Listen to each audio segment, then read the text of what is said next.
to determine a verdict, though. 4 million documents totaling 23 million pages have been entered into evidence by both the prosecution and the defense.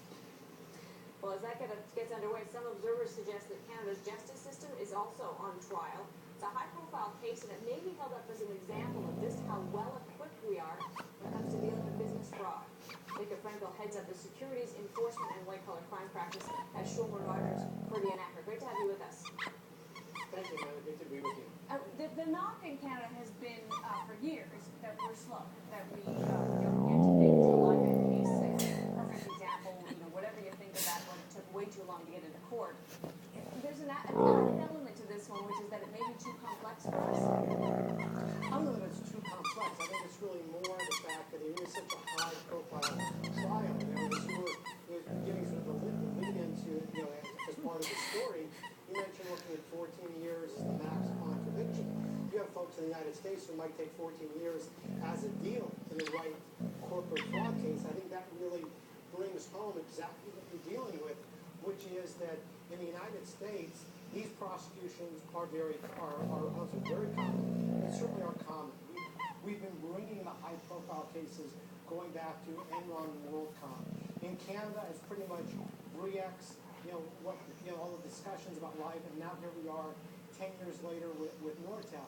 In that respect, that's why the system is on trial, but more really under considerable scrutiny, because this is an opportunity. RCMP always has done a superb job in their investigations. The challenge has always been the Crown prosecutor embracing the case and bringing the case to trial. Now that opportunity exists in a high-profile situation. Jacob, how does the Canadian system compare to the FCC in the United States on these kind of big crimes? It's a toy. Well, it's difficult to compare because the SEC civilly has a lot of resources. We've seen the OSC, the Ontario Securities Commission, becoming far more aggressive in its civil cases. I mean, it really has jumped on a lot of the issues relating to frauds alleged in Canada, where the issuer has been traded on the Toronto Stock Exchange, on the Venture Exchange. But the bottom line is, this is the kind of case that really presents an opportunity for Canadian law enforcement, prosecutors, and regulators not to suggest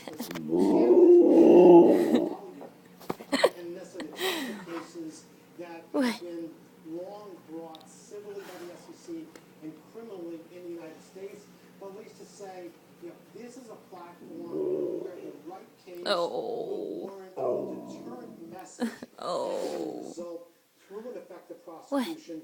And the real test is twofold.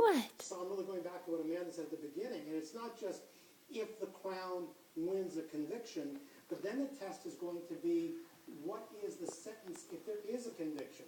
Because a 2-year sentence, as there was in Bre-X, mindful that was many years ago, really would not send the same kind of deterrent message that a 10